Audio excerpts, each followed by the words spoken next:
ශ්‍රද්ධාවන්ත පින්වතුනි පින්වතියනි ලංකාවේ වැඩවසන අග්‍රගණ්‍ය ධානලාභී මාර්ගඵලලාභී භික්ෂුන් වහන්සේ නමක් වන අතිපූජ්‍ය රණස්ගල්ලේ සිද්ධාර්ථ හිමියන් විසින් ඉදිරිපත් කරනු ලබන සියලුම ධර්ම දේශනා YouTube චැනලය වෙත දැමූ සැනින් ඔබ වෙත ලබා ගැනීම සඳහා මහණෙනි ධාන වඩව් YouTube චැනලය සබ්ස්ක්‍රයිබ් කර බෙල් සලකුණ මත ඔබගේ ඇඟිලි තුඩක් තබන්න.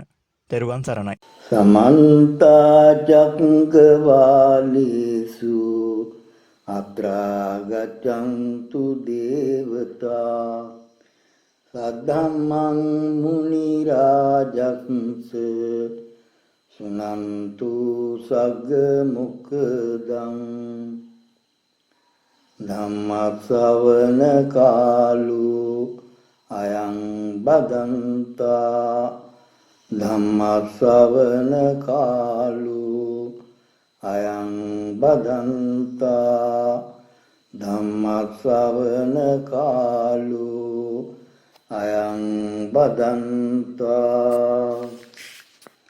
නමෝ තස් භගවතු වරහතෝ සම්මා සම්බුද්දස්ස නමෝ තස් භගවතු වරහතෝ සම්මා සම්බුද්දස්ස නමෝ තස් භගවතු වරහතෝ සම්මා සම්බුද්දස්ස සර්දාවන්ත වාසනාවන්ත පින්වතුනි පින්වතියනි අද ධර්ම දේශනාව පවත්වන්න බලාපොරොත්තු වන්නේ පාප කර්ම ක්ෂය කරන අපමාන චේතු විමුක්තිය පිළිබඳවයි. මේ නිර්වාණ මාර්ගය තමයි ආර්ය අෂ්ටාංගික මාර්ගය. චතුරාර්ය සත්‍ය ධර්ම දේශනාවේදී භාග්‍යවතුන් වහන්සේ මේ නිර්වාණ මාර්ගය දේශනා කොට වදාළා. එහි ප්‍රථම වැන්න කුමක්ද? ප්‍රථම වැන්න තමයි සම්මා දිට්ඨිය. සම්මා දිට්ඨිය කියලා සූත්‍ර දේශනාවේ තියෙන්නේ යංකෝ ආවසෝ දුක්ඛේ ඥානං දුක්ඛ සමුදය ඥානං දුක්ඛ නිරෝධේ ඥානං දුක්ඛ නිරෝධ ගාමිනියා පටිපදාය ඥානං අයං උච්චතාවසු සම්මා දිට්ඨි. මේ විදිහට දක්වලා තියෙනවා. දුකට හේතුව දුක්ඛ නිරෝධය සහ දුක්ඛ නිරෝධ ගාමිනී පටිපදාව නොත් ආර්ය අෂ්ටාංග මාර්ගය. මෙම ආර්ය අෂ්ටාංග මාර්ගයේ දෙවෙනි අංගය කුමක්ද? ඒ තමයි සම්මා සංකප්ප. කතමෝචාවසෝ සම්මා සංකප්පෝ නෙක්ඛම්ම සංකප්පෝ අව්‍යාපාද සංකප්පෝ අවිහිංසා සංකප්පෝ අයං උච්චතාවසෝ සම්මා සංකප්පෝ. මේදී පැහැදිලිව දක්වලා තියෙනවා නෙක්ඛම්ම සංකප්පය, අවිහිංසා සංකප්පය සහ අව්‍යාපාද සංකප්පය යන තුන තමයි සම්මා සංකප්ප වශයෙන් දක්වලා තියෙන්නේ. මෙන්න මේ සම්මා සංකප්පයේදී ව්‍යාපාදය දුරු කරන්න පුළුවන් ප්‍රධානම භාවනාවක් තමයි ආධුනිකයට මෛත්‍රී භාවනාව. මේ මෛත්‍රී භාවනාවෙන් පමණක් සම්පූර්ණයෙන් මේක දුරු කරන්න බෑ. ඒ සඳහා පස්සේ ඒ දුරු වෙන්නේ විපස්සනා ප්‍රඥාව තුලින්. නමුත් ඒ කරා යන්න පෙර සියලුම දෙනා මේ මෛත්‍රී භාවනාව වඩන්න ඕනේ. නමුත් මේ මෛත්‍රී භාවනාව පිළිබඳව අද බොහෝ තැන්වල විවිධ මතවාදයන් තියෙනවා. අදන ක්‍රමී බරපතල වැරදි තියෙනවා. බොහෝ හිමිවරු අපි මෛත්‍රී භාවනාව ගැන කියනවා. හැබැයි මෛත්‍රී භාවනාව ගැන කියන්නේ මම නිදුක්ඛින් වා නිරෝගී මසුපත්තින් මයනදී මෛත්‍රී චින්තාව ගැන තමයි කතා කරන්නේ. භාවනාව කියන්නේ මෛත්‍රී භාවනාවෙන් ධ්‍යාන උපදවා ගැනීමයි. ඒ ගැන අද කතා කරන්නේ නැහැ. ඉතින් ඒ මෛත්‍රී චින්තාවත් අද ගීතිකාවක් බවට පත් වෙනවා. එක එක තාලට ඇදපැද කියමින් ගුරුවරයයි ශ්‍රාවකයෝ ඉඳගෙන අහමින් ඉඳලා නිින්දට යනවා. මේක නන්නේ මේ මෛත්‍රී භාවනාව කියන්නේ. අපි පිළිබඳව පස්සේ විමසමු. මේ අවස්ථාවේදී අපි මේ මෛත්‍රී භාවනාවෙන් ලැබෙන ආනිසංසයන් පිළිබඳව කතා කරමු. මෛත්‍රී භාවනාවේ ආනිසංසයන් පිළිබඳව මෙත්තානිසංස සූත්‍රයේ දක්වනවා. එක සුඛං සුපති. මේ මෛත්‍රී භාවනාව වඩන එක්කෙනාට හොඳට නිින්ද යනවා. පෙරලි පෙරලි ඈනුම් ඇර ඉන්නේ නැහැ. සුඛං පටිභුඤ්ඤති. අද සමහර දෙනා ඇහැරිලා ඇඳේ මේ අත පෙරලිනවා. නැගිටින්න උත්සාහ කරත් නැගිට වෙන්නේ නැහැ. ඒක ලෙඩක්. අන්නේ රෝගය නැතුව යනවා මේ මෛත්‍රී භාවනාව. දුන්ගිනෙන් ගැලිච්ච ඊතලයක් වායි ඇඳින් නැගිටිනවා. න පාපකම් සුඛිනම් පස්සති. විවිධාකාර හීන දකින්න පෞකාර. මෙවල ඊට පස්සේ නූල් බඳිනවා, දේවාල ගාන යනවා, මේවා නතර කරන්න. නමුත් භාග්‍යවතුන් වහන්සේගේ ධර්මයේ තුල තියෙන ප්‍රතිකාරය කරන්නේ නැහැ. ඒ ප්‍රතිකාරය තමයි මෛත්‍රී භාවනාව. මනුස්සානම් පියෝ හෝති. අද කවුරුත් දන්නවා හැම කෙනාම කැමති මිනිස්සු අතර ප්‍රිය වෙන්න. ඒ සඳහා විවිධ උපාය මාර්ග යොදනවා. එච්චර එක එක වැඩ කරන්න ඕනේ නැහැ. හුදේකලාව පළක බඳින මෛත්‍රී භාවනාව. එතකොට මිනිස්සුන්ට ප්‍රිය වෙනවා. අමනුස්සානම් පියෝ හෝති. අද බොහෝ දෙනෙක් කතා කරනවා අමනුස්ස පිය පිළිබඳ. ඇයි මේ? ඇත්තට මෙහෙම දෙයක් තියෙනවා තමයි. නමුත් අමනුෂ්‍යයන්ගේ බිය නැති වෙන්න අමනුෂ්‍යයන්ට ප්‍රිය වෙන්න භාවනාවක් තියෙනවා. ඒ තමයි මෛත්‍රී භාවනාව. දේවතා රක්ඛති. දෙවියන්ගේ පිළිල ගන්න නම් අද බොහෝ දෙනා කැමති. බොහොම සරල ක්‍රම යොදා ගන්නවා.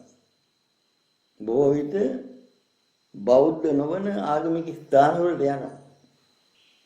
එච්චර කරදර වෙන්න දෙයක් නැහැ. නිසි විදිහට පළඟ බඳගෙන මෛත්‍රී භාවනාව වල ධ්‍යාන පුදව ගන්න. ඒ විට ඔබට අප්‍රමාණ සංඛ්‍යාත දේවරුන් පිරිසක් ආරක්ෂාව සැලසෙනවා. දේව ආරක්ෂාව කියන එක මහා බලවත්. පෞද්ගලිකව දෙන ආරක්ෂාවක් වාගේ නෙමෙයි. දේවරු ඉන්නවා පෙනෙන්නේ නැහැ. අපේ කාට උනත් ලොකු ආරක්ෂාවක් සැලකුට එයා වටේ ඉන්න ආරක්ෂක බටුව පේනවා. නමුත් මේ අය පෙනෙන්නේ නැහැ. දෙවිවරු යටතේ ඉන්නවා තව කොටසක්. ඒ තමයි යක්ෂ සේනාංග. දේවදාසු. දෙවිවරුන්ට ඕන දෙයක් කරන්න පුළුවන් වෙන්නේ මේ අයගේ පිහිටෙන්. ඒ නිසා මෛත්‍රී භාවනාව හරියට වඩනවා නම් ධ්‍යාන උපදව ගන්නවා නම් එයාට මේ සියලු බලවේග වල ආරක්ෂාව ඇති වෙනවා.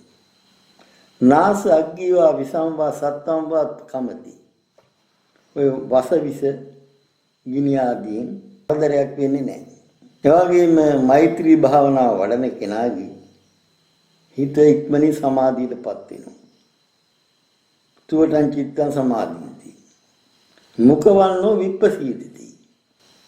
ශරීරයේ පැහැ වැඩි කරගන්න අද විවිධාකාර මිලාදිත බෙහෙත් ද්‍රව්‍ය පාවිච්චි කරනවා. ඒ ඇයට ওই ගෙවල් වල ඉඩ නැද්ද? පොඩි ඉඩක් කරන මෛත්‍රී භාවනාවේදී. ඊළඟට තව ආනිසංසයක් තමයි අසම්මුල්ලෝ කාලං කරෝති. ඩම්පින් කරන උගදෙනි මරණ මංචකයේදී සිහි විකල් වෙනවා. විවිධ සිතුවිලි ගන්නවා. ඒ සිතුවිලි අනුව ආසන්නව උපතක් සිදු වෙනවා. මෙන්න මේක වෙන්නේ මෛත්‍රී භාවනා වාරියට වඩන කෙනා. ඔහු කරන ලද පින්දහම් අනුව නිහිතන උපත ලබනවා. උත්තරින් අපටි විඤ්ඤාතු බ්‍රහ්ම ලෝක උපගෝති. මෙන්න මේ මෛත්‍රී භාවනාව ඉහළම තත්වයට වැඩුවොත් එයා බ්‍රහ්ම ලෝකයේ උපත ලබනවා. ඒ බ්‍රහ්ම ලෝකයේ උපත ලබන කෙනා නිසි විදියට තෙරුවන් සරණ ගිය කෙනෙක් නම් සම්මා දෘෂ්ටියටපත් වුණු කෙනෙක් නම් ඔහු මේ බ්‍රහ්ම ලෝකයේ ළම නිවන කරා යනවා. මෙන්න මේ විදිහේ ආනිසංස ගොඩක් තියෙනවා මෛත්‍රී භාවනාවේ.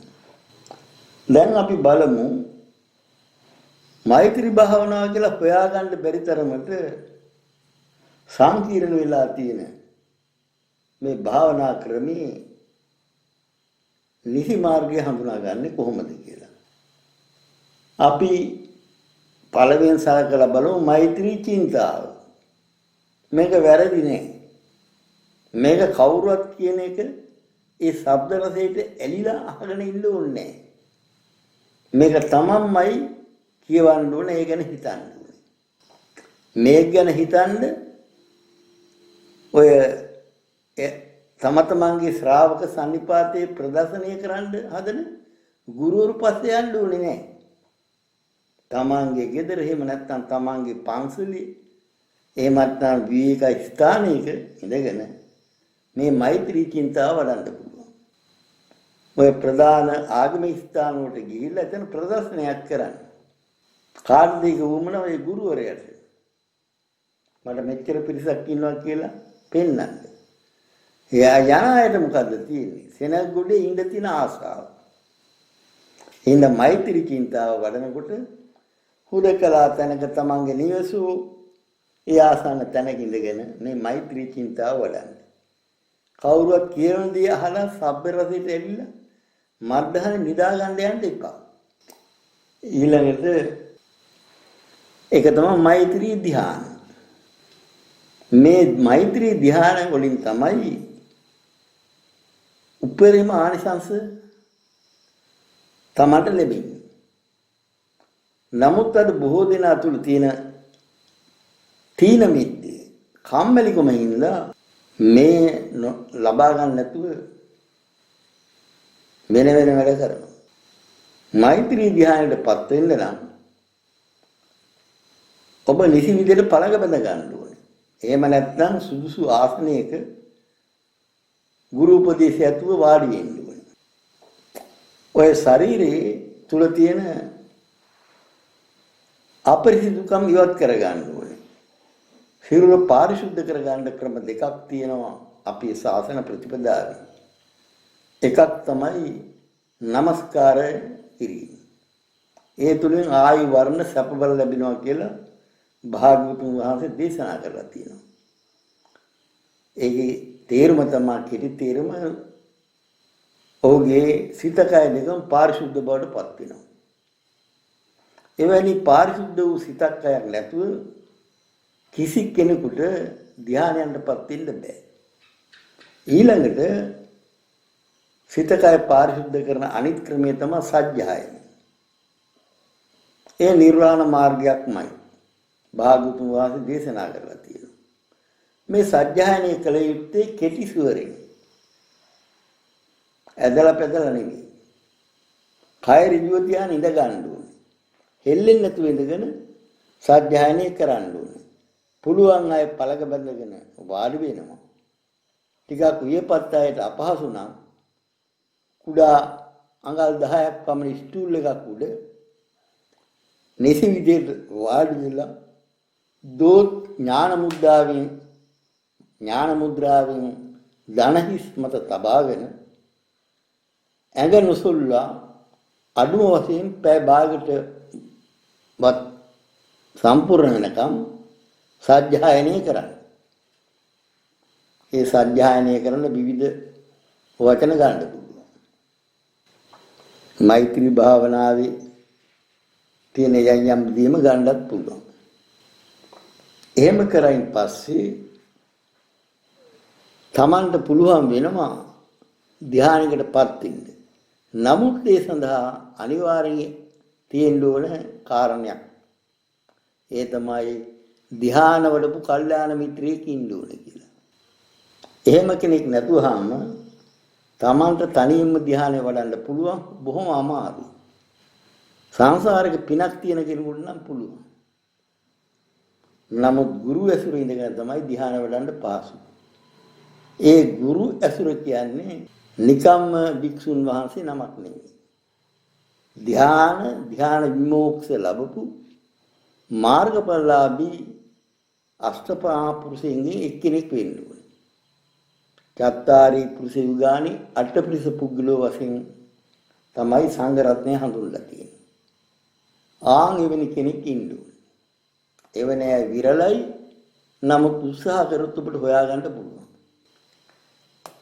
ඒ විදිහේ මෛත්‍රී ධ්‍යානගත වෙන ආකාරය පිළිබඳව ඔය මහණෙනි ධ්‍යාන වඩව කියන YouTube channel එකේ අපි වීඩියෝ කීපයක් දාලා තියෙනවා. ඒව බලන්න පුළුවන් ඕන කෙනෙකුට. මෙන්න මේ විදිහෙන් මෛත්‍රී ධ්‍යාන උපදව ගත්තයින් පස්සේ මේ මෛත්‍රිය පැතිරවීම අනුව නැවත මේ ධ්‍යාන වර්ග දෙකකට බෙදෙනවා. තමන් ඉන්න ස්ථානයේ සිට ටික ටික ඈතට රවුමට පතුරවනවා නම් ඒකට කියනවා මහත්ගත චේතු විමුක්තිය කියලා. එහෙන් පතුරවල ලෝ පුරාම පතුරවන්න පුළුවන්. හැබැයි අද ඔය සමහර තැන්වල කියනවා වාගේ මෛත්‍රී ධ්‍යානයක් නැති කෙනාට මේ විදිහට පතුරවන්න බෑ. පළවෙනි ධ්‍යානෙදලා පතුරවන්න පුළුවන් සුළු ප්‍රදේශයක පමණයි. දෙවෙනි ධ්‍යානයේදී ඊට වැඩි ප්‍රදේශයක පතුරවන්න පුළුවන්. තුන්වෙනි ධ්‍යානයේදී සමස්ත මුළු ලංකාව සහ අනතුරුව ලෝකේ පුරාම පතුරවන්න පුළුවන්. මෙන්න මේ කාරණා හොඳින් තේරුම් ගන්න ඕනේ. තේරුම් අරගෙන අප්‍රමාදීව වීරිය වඩන්න ඕනේ. ශ්‍රද්ධාවෙන් යුතුව. එහෙම කරොත් මේක බැරි වෙන දෙයක් නෙවෙයි. නමුත් අද ඒ විදිහේ තත්ත්වයටපත් උනේ නැති පිරිස් විසින් තමයි ධර්ම දේශනා පවත්වන්නේ. භාවනා උපදෙස් දෙන්නේ. ඒ නිසා මේ පිරිස් මේ සත්‍යයේ කාරණේ වසන් ඒ අය ශ්‍රාවකීන්ද හේතු ගන්නට හදන්නේ ඔය මෛත්‍රී චින්තාව පමණක් වඩන්නයි. මෛත්‍රී චින්තාවෙන් පවා විශාල ප්‍රයෝජනයක් තියෙනවා. නමුත් මෛත්‍රී ධ්‍යානයක් වැඩිවීමෙන් ලබන ප්‍රතිඵලයෙන් පංගුවක්වත් ලැබෙන්නේ නැහැ. ඊළඟට මේ මෛත්‍රී ධ්‍යාන පැතිරීමේදී වරදක් තියෙනවා. අපිට අහුවෙලා තියෙනවා.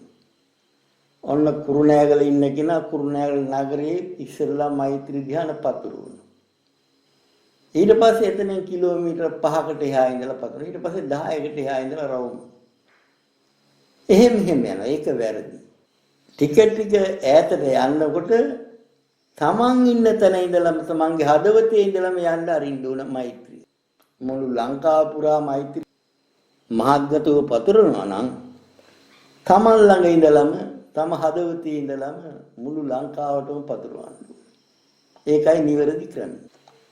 ඊළඟට ඊටමත් වැදගත් ආනිසංස වැඩි මෛත්‍රී භාවනාව තමයි අප්‍රමාණ චේතු විමුක්තියටපත් වීම. මේ අප්‍රමාණ චේතු විමුක්තියටපත් වීමේදී අති විශාල පුණ්‍ය සම්භාරයක් එකතු වෙනවා. මේ අතරදී මේ පින්තුන්ට පැහැදිලි කරන්න ඕනේ මේ මෛත්‍රී ධ්‍යාන පිළිබඳව භාග්‍යවතුන් වහන්සේ දේශනා කරලා විශේෂ ධර්මයක්. ධම්මපදයේ 368 වෙනි ගාථාවේ මෙහෙම සඳහන් වෙනවා.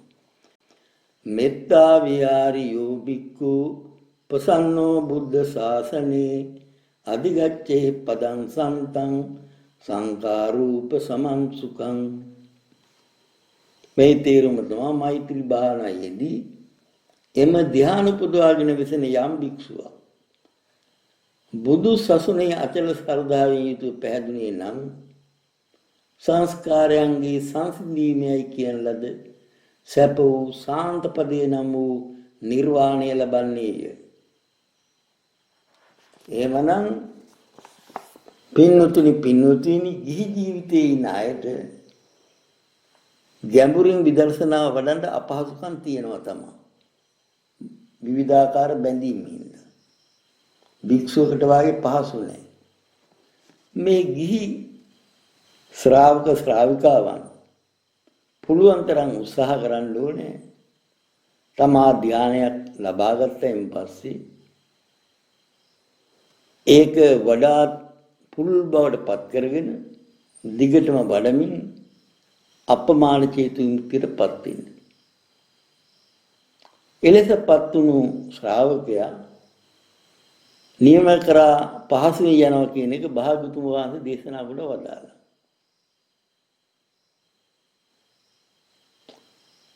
ඒ නිසා අපේ පින්වතුන් පින්වතියන් හැම වෙලාවෙම උත්සාහ දරන්න. මෛත්‍රී භාවනාව වඩලා ධ්‍යාන උපදවා ගන්න.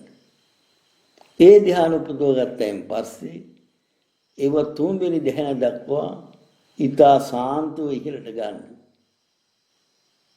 අන්නේ තුන්වෙනි ධ්‍යානෙ ඉඳලා මෛත්‍රිය පතරවන්න උත්සාහ කරන්න. පළවෙනි ධ්‍යානෙ ඉඳලාම මෛත්‍රිය පතරවන්න හදන කෙනාට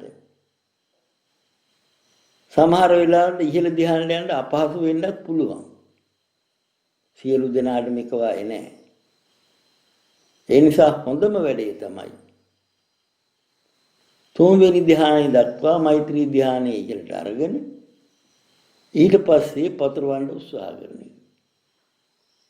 අපි මීට කලින් දේශනා කරා මහත්ගත චේතු විමුක්තිය. ඒ කියන්නේ තමා සිටින තැන ඉඳලා වටේ ඈතට පතුරවගෙන යන්නේ. ඊළ අවසානයේ ලෝකේ පුරා පැතිරවීම. අපමාන චේතු විමුක්තිය කියන එකෙන් අදහස් වෙන්නේ දිසා අනුව මෛත්‍රිය පැතිරවීමයි. ඒ දිසා උතුර දකුණ නැගෙනහිර බටහිර. ඊළඟට අනු දිසා වායඹ ඊසාන නිරිත ගිනිකුණ. උඩ සහ යට දිසා 10. මෙන්න මේ දිසා 10ට පතුරවන ආකාරය.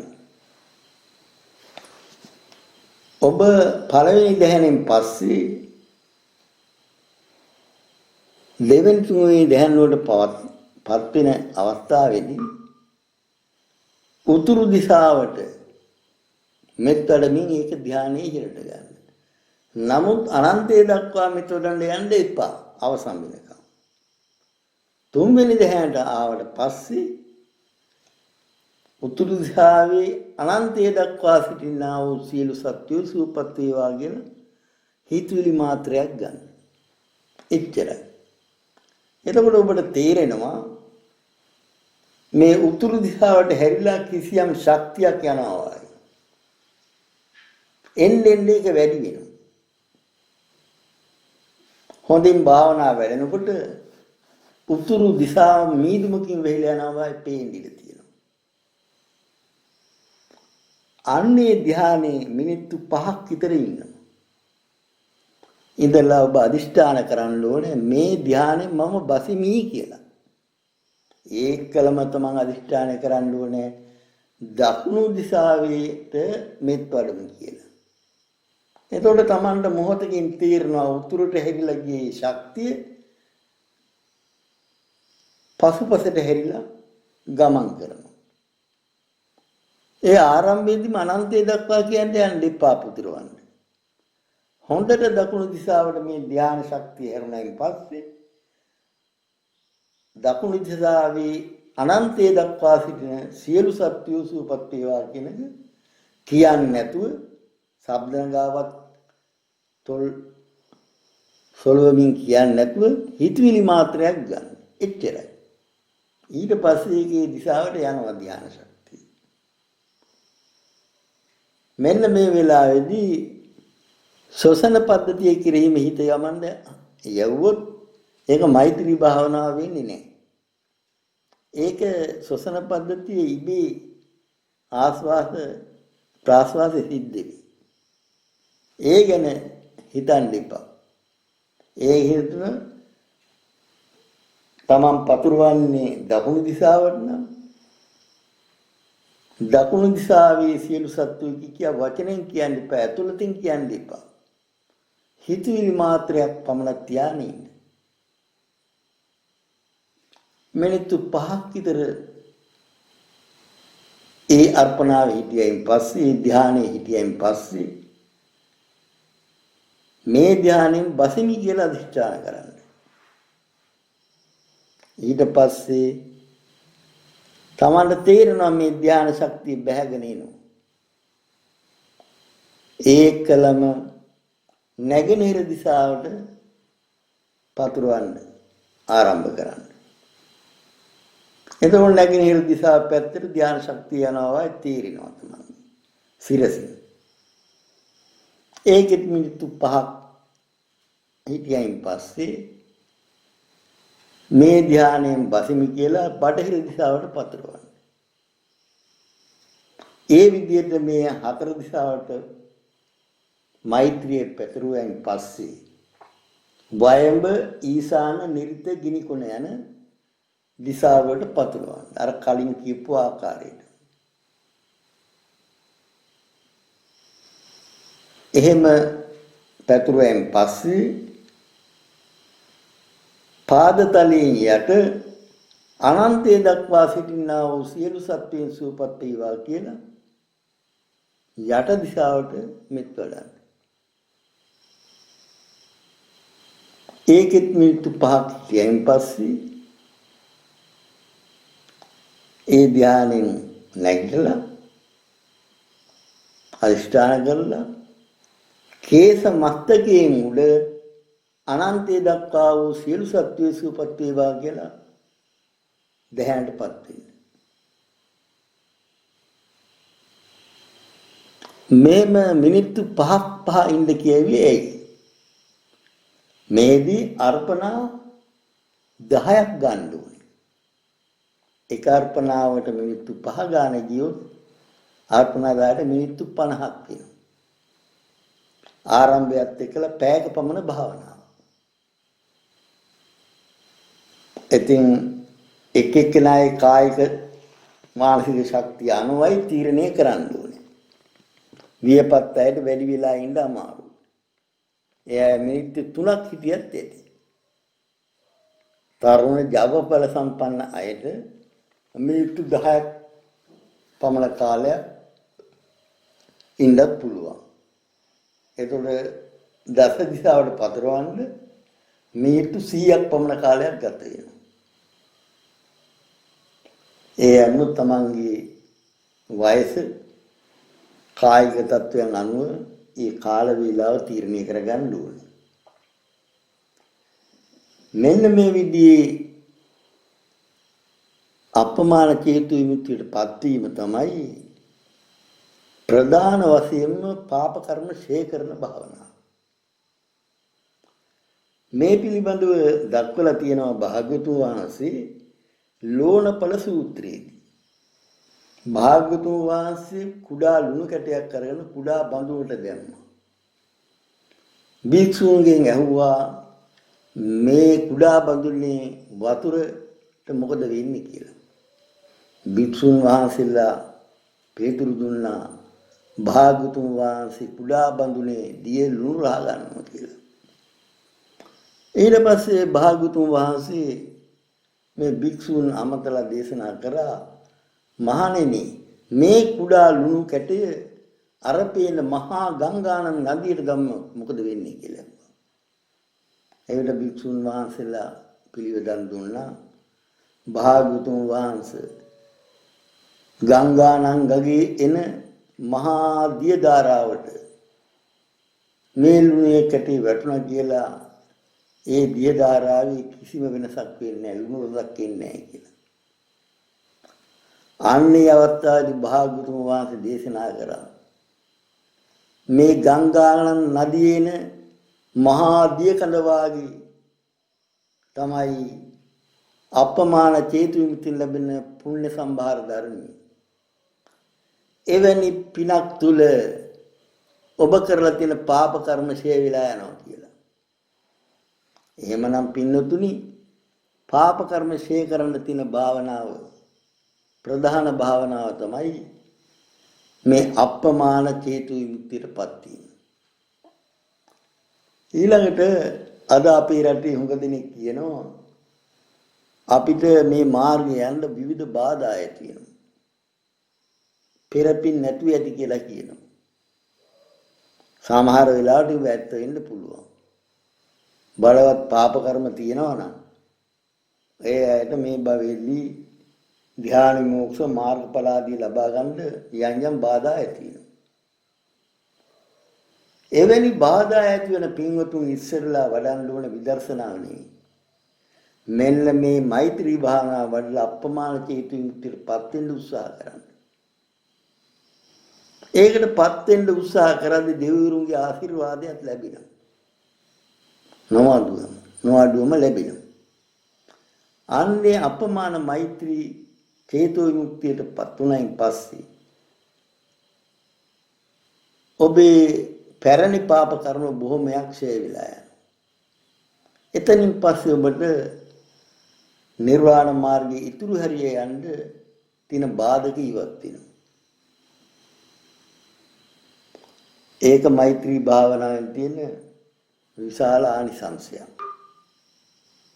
ඒ වගේම මේ විදිහට ධ්‍යාන වඩන භික්ෂුවට විවිධාකාර සිද්ධි බල ආදී ලැබෙනවා. ඒවා පිළිබඳව මා මේ අවස්ථාවේදී දේශනා කරන්න යන්නේ. මොකද බොහෝ වේලාවක් යනවා ඒවා පිළිබඳව එකින් එක විස්තර කරන්න කියෝ. ඒවා කාගෙන්වත් අහලා දැනගන්න එපා. උත්සාහ කරන්න එපා. තමන්ම දැනගන්න. පළවෙනියෙන් තමන්ගේ කම්මැලිකම අයින් කරන්න. වීරිය ඇති කරගන්න ශ්‍රද්ධාවත් එක්කලා. පළඟ බඳලා වාඩි වෙන්න. ධ්‍යාන විමුක්තිය ලැබුව ආර්ය මහා සංඝ රත්නයක් කොහෙන් හරි හොයාගන්න තමන්ගේ කල්යාණ මිත්‍රයා වශයෙන් භාවනාව ආරම්භ කරන්න. ඔබට මාස 6ක පමණ කාලයකදී මේ தත්ත්වය සම්පූර්ණ කරගන්න පුළුවන් වෙනවා. ඒ නිසා පින්වතුනි හැම වෙලාවෙම ඔබ භාවනා කරන්න පෙර භාවනා ගුරුවරු හොයාගන්න පෙර කම්මඨාන ගන්න පෙර හිතලා බලන්න ගැඹුරින්. අද ශාසනීය දෘෂ්ටි කාන්තාරයක් බවට පත් වෙමින් යන්නේ. විවිධාකාර පුද්ගලයන් විවිධාකාරයෙන් ධර්ම දේශනා කරනවා. පාංගුවක් මහරහතන් වහන්සේලා කියලා කියනවා. සමහර කාන්තාවුත් රහත් වුණා කියලා කියනවා. ඉරිපාදත් වැඩුවා කියලා කියනවා. මම දන්න විදිහට මේ එක්කෙනෙක්වත් පළවෙනි දැහැනටවත් වෙලා නැහැ. මොකද්ද මේ කරන්නේ? ලාභ සත්කාර කීර්ති ප්‍රශංසා ගන්න. අරහත් බව ප්‍රකාශ කරනවා. අවසානයේ මොකද වෙන්නේ? මෙහෙම අරගෙන සිව්පස්සේ ගිලලා අවසානයේ කොහාටද යන්නේ? කියන්නත් අකමැති නිරේට තමයි යන්නේ. ඒ නිසා අපගේ පින්වතුනි පින්වතියනි මේ යුගය ඊටමත් අවාසනාවන්ත යුගයක් ශාසනයේට මේ ශාසනයේට විවිධ පැතිවලින් පහර ගන්නවා. විදේශීය මුදල් කෝටි ප්‍රකෝටි ගානේ වියදම් කරමින් විවිධ කණ්ඩායම් හදාගෙන ධර්මයේ විකෘති කරන කාලයක්. අපේ ප්‍රඥාව වීරිය නැති සමහර දිනා ඒවට ගිහිල්ලා තියෙනවා.